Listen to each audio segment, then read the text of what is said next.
On Christmas Eve, my devotional focused on the where of the incarnation, the fact that God came into human flesh in a particular place in the world.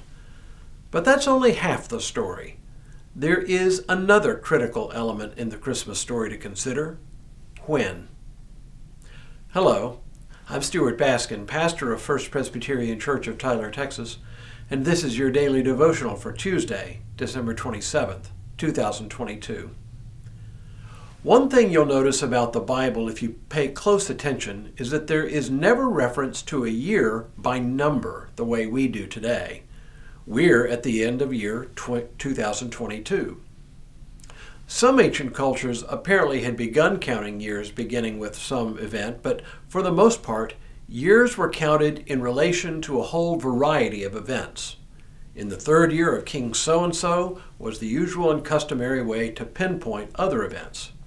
For example, in 2 Kings 3 we read, "In the 18th year of King Jehoshaphat of Judah, Jehoram, son of Ahab, became king over Israel and Samaria. He reigned 12 years.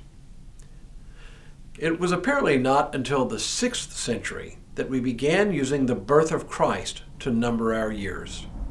But notice the calendar is still dated from a particular known historical event, in this case, a Christian monk's best guess as to exactly when Jesus was born. Now, this bit of digression is actually important for us. Listen to 3 different passages from the Gospels. Matthew reports, "In the time of King Herod, after Jesus was born in Bethlehem of Judea, wise men from the east came to Jerusalem asking, 'Where is the child who has been born King of the Jews?'" And as Luke reports the story of the birth of John the Baptist, he begins, "In the days of King Herod of Judea, there was a priest named Zechariah who belonged to the priestly order of Abijah. His wife was a descendant of Aaron. Her name was Elizabeth." And when it comes time to report on the birth of Jesus, Luke says, "In those days a decree went out from Emperor Augustus that all the world should be enrolled. This was the first enrollment and was taken while Quirinius was governor of Syria." And then, even though it is in reference to the ministry of John the Baptist, it is worth hearing Luke's introduction, which heralds the beginning of the ministry of Jesus.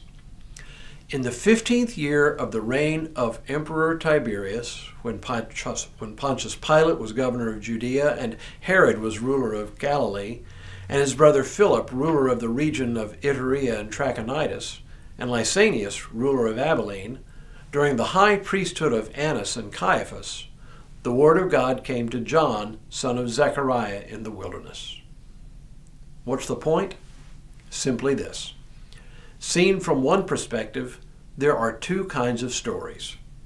One begins once upon a time, or in the case of the Star Wars movies, a long time ago in a galaxy far, far away.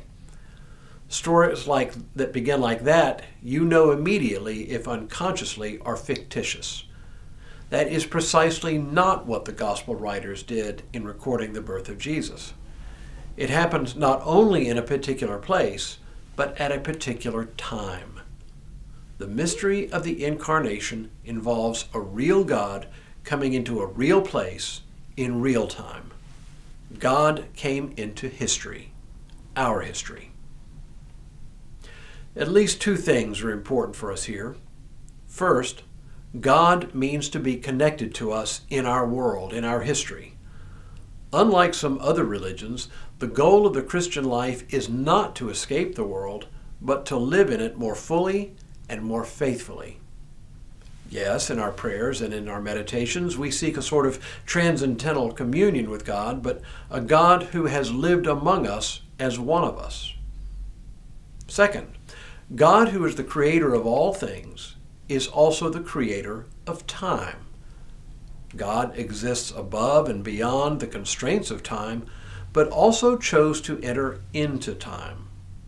A lot of our language about God, omnipotent, omniscient, omnipresent, all the omnis you can think of, these tend to conceive of a God who is outside, above, beyond. And while this is true, The incarnation of God in Jesus Christ reminds us that the opposite is also true. God is in time. God, in short, chooses to be connected to us not only where we are, but whenever we are.